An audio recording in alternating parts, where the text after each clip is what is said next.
We pulled it off, divers. Total victory achieved on Fori Prime, but there feels like an asterisk associated with this one.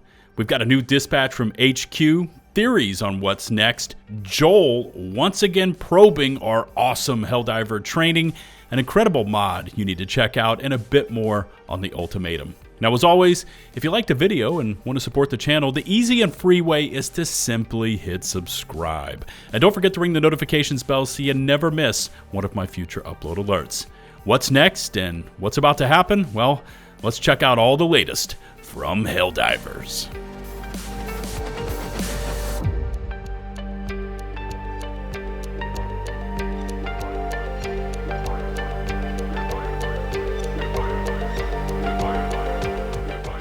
Kicking things off for today actually takes us back to yesterday and the notice we received from High Command that things were ramping up over on Fori Prime and the gloom cover surrounding the planet was becoming denser.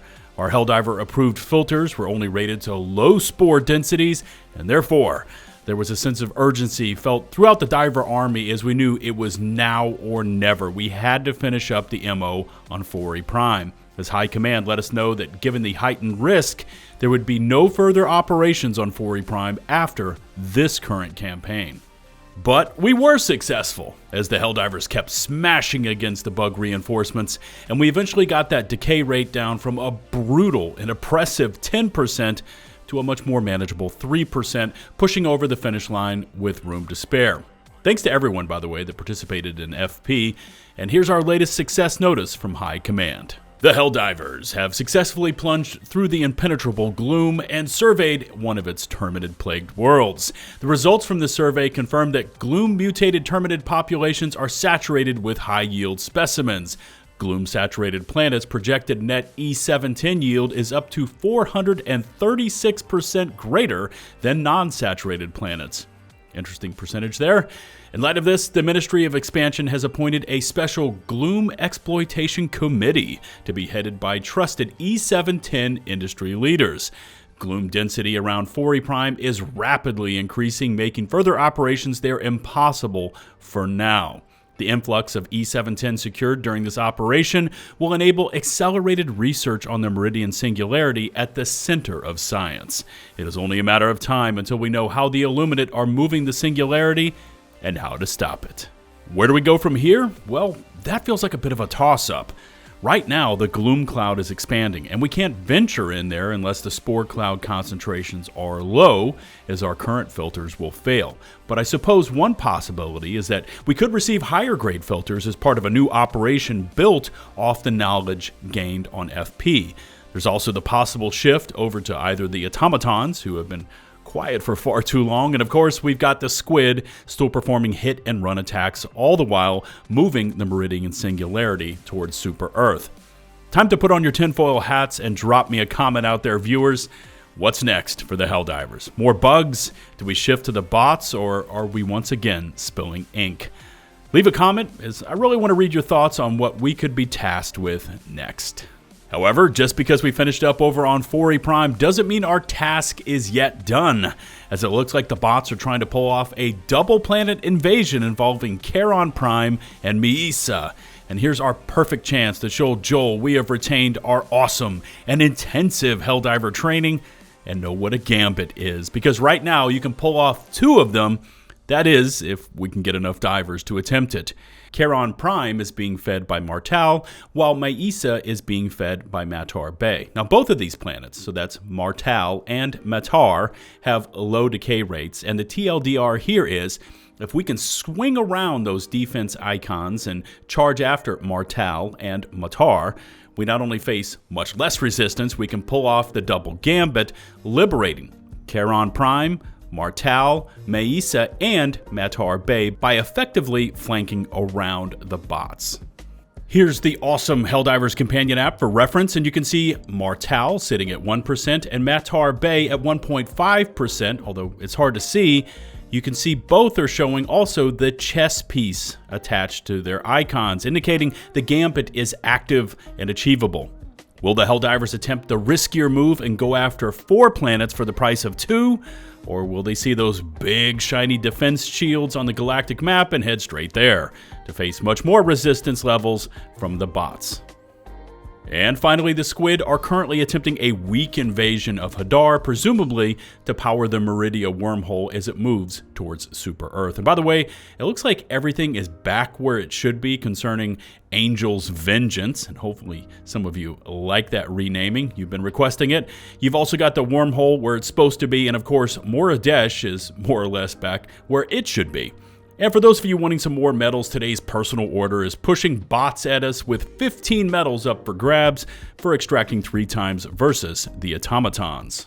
The 3-page Superstore looks to be resetting tomorrow, probably in line with a new major order. But right now, you can pick up the lightweight Light Gunner with extra padding, the heavyweight Dreadnought with servo-assisted, the heavy Executioner armor with fortified, the hybrid lightweight Trench Paramedic armor with medkit, and finally, Page 3 brings in the medium Juggernaut armor with engineering kit and the medium Exterminator armor with fortified. Now, as always, expect to spend super creds in the Superstore.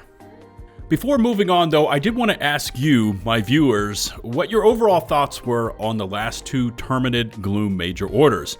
Definitely leave me some feedback in the comment section, because I was seeing some really good player counts for both weekdays and, of course, the weekend, along with a general sense that players were actually really enjoying the challenge, especially from that Predator strain on Fenrir 3. Did you feel the bugs were too tough? Maybe they were just right? What would you have done differently? Any and all of that is fair game. So again, leave me a comment and let's get a healthy discussion going. Whatever you're doing, pay attention right now, because today's featured mod is, well, a ton of mods all rolled into one. And I've seen some of your comments that you wanted this one to be featured, and here it is. This SEAF Specialist mod is actually a metric crap ton of armor, helmets, weapon skins, and more, all SEAF themed in their color palette and all crammed into this one single mod. A big thanks to mod author Brady, all the way from the land down under, for responding to some of my questions about this, and what you see on the thumbnail was sent over from the mod author themselves. And it's just one of a whole host of armors you can find in this mod. There's even plans to rework some of the skins and to add in exosuit and ship skins as well. And if you are into SEAF anything, here's the mod for you. Now, just to highlight the amount of detailed work that went into this mod, look at the left forearm piece for this mod I am wearing, and etched into the armor are the words, or at least I think it says, "In case you forget," along with the Hellbomb icon and the Hellbomb stratagem sequence. Now, as always, I will leave a link to this one down in the video description. You can find it over on Nexus Mods, and full credit goes to mod author Brady for all the work they put into this entire collection. Checking the in-game news, and all indications are that tomorrow will be the big major order reset, but there were some recent changes made as of this morning to the known issues board, namely that ultimatum projectiles are disappearing after hitting an enemy, which we actually saw added last week, but the team has it highlighted, leading me to think it is a priority issue. I would also add into this issue that eats, recoilless, and commandos are disappearing as well. But a new issue added this morning has to do with the STA-11 SMG having a reload interrupting issue, resulting in the magazine being consumed without reloading it.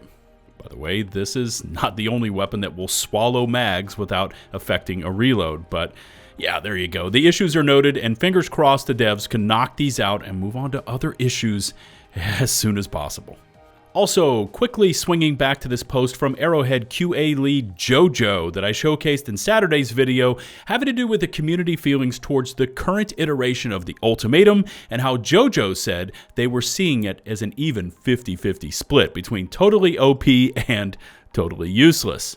Based on that, I went outside of the Helldivers Discord and ran my own poll on the ult over on my channel, and after 8,600 votes, it is overwhelmingly sitting at no, the Ultimatum is not OP, with just 9% of the votes cast thinking it was.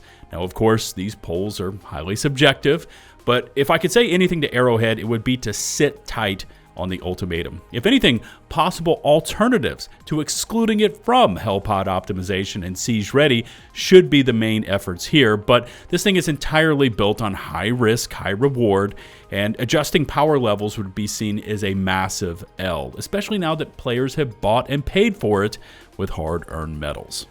And finally, speculation about Arrowhead's next in-game collaboration has been running wild ever since the Killzone collab dropped, as we've seen Deep Rock Galactic tagging the Arrowhead team back and forth on Twitter. But has anyone thought about a Transformers collaboration? Well, FandomWire did, with this post going live early this morning. Here's the headline, quote, "New Helldivers 2 crossover teased? After Killzone, a Transformers-themed automaton army of Decepticons is the logical next step. Helldivers 2 teases post-Killzone content while Transformers potentially eyes gaming return. Could democracy get robotic allies?" Here's what they had to say. The timing couldn't be more perfect. Just as Arrowhead teases their, quote, "in the very early stages of something new," Hasbro announces a partnership that has our democracy-spreading senses tingling. And while we're not saying the stars are aligning, if they were, they'd be forming a very familiar robotic face. That's exactly why a recent Discord exchange has Super Earth's finest giddy with speculation. When asked about future crossovers, developer 𝗬𝗏𝗏 dropped a tease about being, quote, "in the very early stages of something new." And while that could mean anything, I would agree with that, this could mean anything, the timing lines up suspiciously well with some interesting developments in the robotic sector. Look at how masterfully Arrowhead has already handled diverse enemy factions. The Illuminate Overseers don't just float there looking pretty, they coordinate their forces with tactical precision that would make even a Decepticon commander jealous. And those Voteless, they're proof that Arrowhead knows how to make enemies feel unique and threatening. Now imagine those same development chops applied to everyone's favorite robots in disguise. With Hasbro desperately seeking to revitalize the Transformers franchise through gaming, this could be the perfect chance for both companies to roll out something special. That's a lot of speculation there, but let's keep going.